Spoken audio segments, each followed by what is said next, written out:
मित्रांनो, शिवसेना कोणाची याच्याबद्दल मोठ्या प्रमाणावरती मीडियामध्ये न्यूज येत आहेत आणि कपिल सिब्बल यांनी केलेले न्यायालयात प्रेझेंट केलेले पुरावे किंवा त्यांनी मांडलेले मुद्दे सगळीकडे प्रसारित होत आहेत. आता शिंद्यांच्या बाजूच्या वकिलांची म्हणजे एकनाथ शिंदेंच्या बाजूच्या वकिलांची मुद्देसूद मांडणी आपल्या न्यायालयात होणार आहे सप्टेंबरपासून. आता प्रश्न असा आहे की कपिल सिब्बल यांनी मांडलेले मुद्दे हे तत्कालीन परिस्थितीमध्ये योग्य असतील किंवा त्या परिस्थितीसाठी न्यायालय कोणते निर्णय देऊ शकत असेल, पण ते सगळं घडून गेलेलं आहे. 2.5-3 वर्षापूर्वी घडलेल्या गोष्टी आहेत आणि आत्ता सध्या जे 2024ला निवडून आलेले आमदार आहेत किंवा निवडून आलेले नेते आहेत, त्यांना न्यायालयानं अपात्र ठरवण्याची चिन्ह खूपच कमी आहेत. त्यामुळे आत्ता जरी मुद्देसूद मांडणी झाली कपिल सिब्बलकडून, शिवसेना कोणाची, ठाकरेंची की शिंदेंची, याच्याबद्दल मोठ्या प्रमाणावर तर्कवितर्क लावले गेले आणि सगळं म्हणतायत की नाही, शिंदेंच्याच बाजूने लागणार निकाल कारण की त्यांना सपोर्ट आहे भाजपाचा.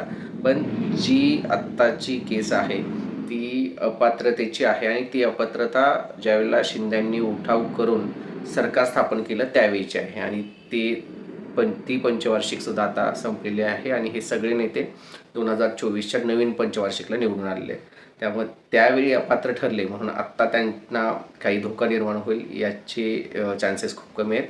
त्याचबरोबर सगळ्यात मोठा मुद्दा तोच असेल की शिवसेना चिन्ह आणि पक्ष हे कोणाला देण्यात येईल किंवा शिवसेना चिन्ह गोठवण्यात येईल किंवा ते एखाद्या पक्षाला देण्यात येईल याच्याबद्दलचाच महत्त्वपूर्ण निर्णय या आत्ताच्या जे दोन्ही पक्षकार मांडणी करतायत न्यायालयामध्ये त्यातून होऊ शकतो. त्या व्यतिरिक्त कोणत्याही अपात्रतेच्या निर्णयाचा सध्या निवडून आलेल्या शिंदेंच्या बरोबर असलेल्या आमदारांवरती काही परिणाम होईल असं वाटत नाही. मित्रांनो, तुमचं मत काय आहे? शिवसेना नक्की कोणाची आहे आणि कोणाकडे जायला हवी?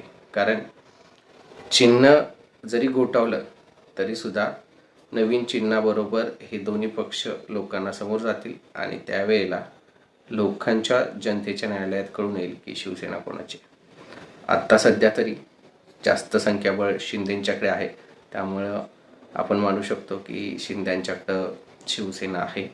बट चिन्ह गोठवल्यानंतर जी परिस्थिती होईल ती परिस्थिती पूर्णपणे वेगळी असेल.